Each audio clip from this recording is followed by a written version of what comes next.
Hi everyone, welcome to Family Structure and Function, FAM316, and welcome to week one. Each week I'll be posting video announcements as well as written announcements, and they will contain different information somewhat, so you probably want to look at both. I really encourage you to go through the homepage carefully. It has all the information that you need and links to everything for your projects, for the notary form, and other valuable information. You want to read through the how-tos of the course so you understand how you're graded and how participation works, and how assignments are graded as well. And keep in mind that participation, so the weekly postings and the responses, are 40% of your grade. So it's going to be hard to earn the grade that you want to earn if you don't put time in for those.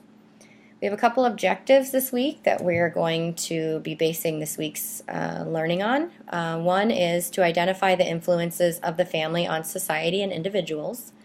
And the other objective, objective 2, is to develop a sound theological approach to the study of family structure and function. So we want to look at what God says about the family and how He designed it.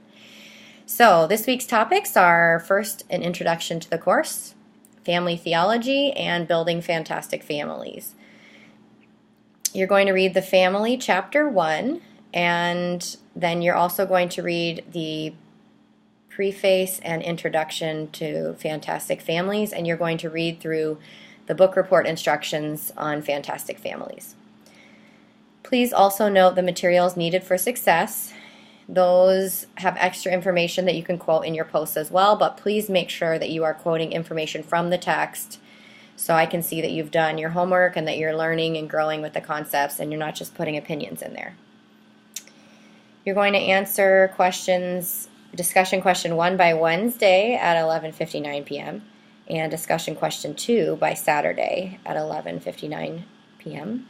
And there's a 250 word minimum. My recommendation is to actually copy and paste, or to actually create your response in a Word document. That way you have your work saved in case there's any problem with uploading it later, then you can prove you did the work. And you can also see the word count before you paste it into Canvas. Another great recommendation, because I am tough on grammar and I am tough on writing, it needs to be at a college level. I'm looking for complete sentences, appropriate subject-verb agreement, appropriate verb tenses, capitalization where it's appropriate, different flow to sentences, so some shorter, some longer, those kinds of things I'm pretty tough on. So you may want to utilize Grammarly, which is a free source where I believe you can put your answers to questions into Grammarly and it will correct it for you. Really a nice service, and it's free. So I recommend doing that if you want to get the top points for your work. And then you need to do 3 responses to classmates on different days of the week, 3 separate responses. It's a 150 word minimum, and these are all due by Sunday at 11:59 p.m. It's really helpful if you start your post with, "Hi, so-and-so," and then mention things they wrote in their post that you found interesting.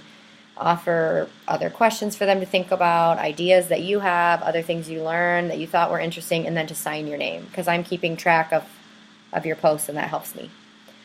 You want to download, print, and email back your notary form. Make sure you actually go to a bank and have someone sign and notarize it with you there. Otherwise, it's just your signature and it's not quite the same of what we're looking for. And you want to post your introductory video on the Meet Your Classmates link. This is worth 5 points. You're going to complete 1 assignment for this week in addition to the discussion posts, and please check the topic presentation schedule. I should have that up on Monday of this week. So you can see what your presentation will be about. So in this course, you're going to have a book review, a genogram project, a topic presentation, and a research article analysis. And then you'll have other little assignments, but those are preparing you for the bigger assignments. So I know that you know how to do what I'm asking, and so also you're kind of putting it into different pieces and not all at once. So please keep up on the work. Falling behind does not go well, and I do not usually extend dates for work. Just people tend to get too far behind, then I'm behind, and then it doesn't bode well for anybody. So This week, we're going to, in the family, I think you're going to really like this book. It's by Jack and Judy Balswick. I read it when I was in school at Fuller and think it's like the best book ever. You're going to be learning about how the model of God's relationship, the Trinitarian relationship, is a model for how we do relationship in marriage. And you're going to be looking at perichoresis.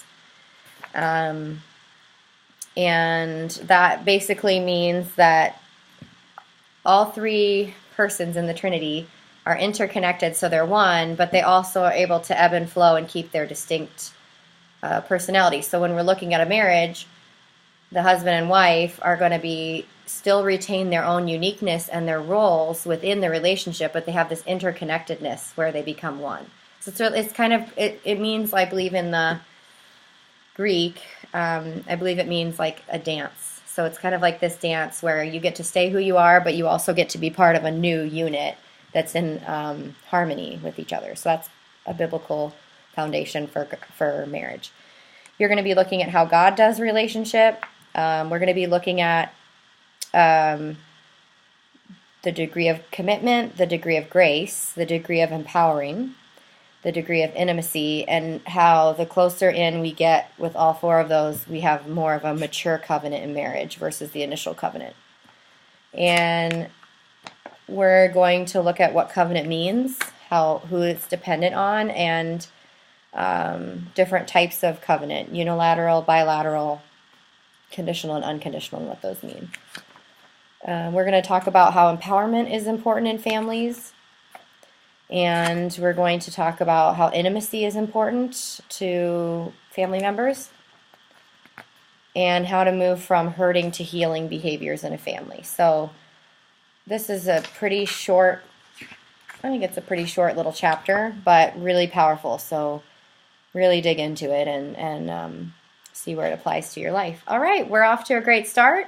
Email me if you have any questions and know that I'm praying for you this week. God bless.